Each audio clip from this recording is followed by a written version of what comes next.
Hey everybody, welcome back for the first of two videos this week. I'm going to get them out back to back. It's going to be great. This one is a follow-up to the Adventure Comics 247 Pedigrees copy video I just did. And as with the Bethlehem copy, I found a copy, scan of the Mohawk Valley copy.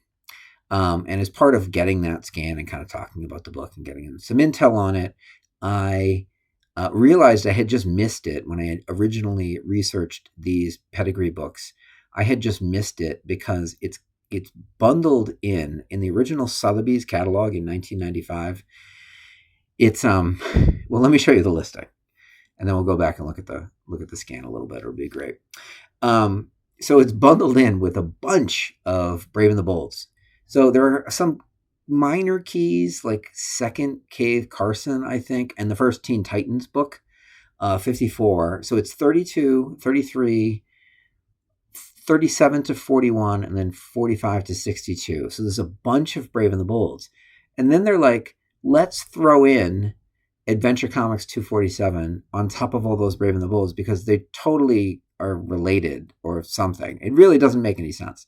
I've talked about it a little bit before, how weird some of these Sotheby's and Christie's listings were, where they would just kind of throw things together with very little thematic sense or even collector sense. Like, there are people that collect Jack Kirby and Todd McFarlane, but there are also people that focus on just one or the other, or just Silver Age and just Modern Age or whatever.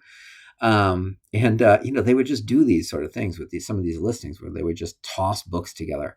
And this is one of the craziest examples because they know, like they say in this, the ACG committee noted that the Adventure Comics number 247 is the finest unrestored copy known to exist.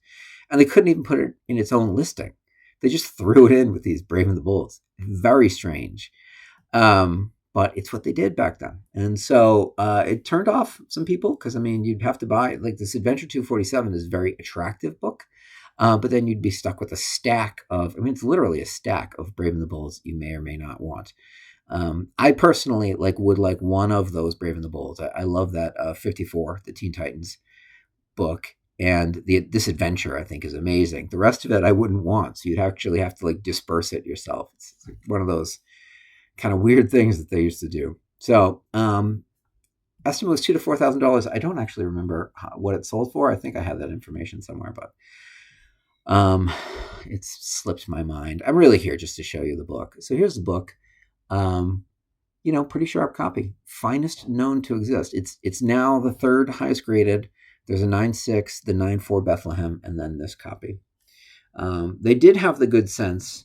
So it was thrown into this listing, but they did have the good sense to give it its own image in the catalog. So there it is in the catalog image. And as you can see, it's actually it is in fact a photograph. They pulled it back. So with a magnifying glass, you could actually look at that and see, details on it, which is useful. Unlike, some of these other catalogs where they crop everything exactly to the edge of the book. So you can't see any damage on the edge of the book. That's one of the problems with the photojournal guides, right? So I've talked about how the Marvel mystery comics in the photojournal guides are Wurzels. So that the church copies, you can't really see them, even zooming in, even with a microscope, magnifying glass, you can't really see them because they're cropped to perfect rectangles. But there it is, Adventure Comics 247 Mohawk Valley copy. So I just wanted to share that one with you and share that crazy listing that it originally sold in. Like I said, I'll be back tomorrow with another video, the Amazing Fantasy 15 Pedigree copies video, which is going to be very exciting. So that's it. Remember, like and subscribe, share with your friends, and I'll see you in the next one.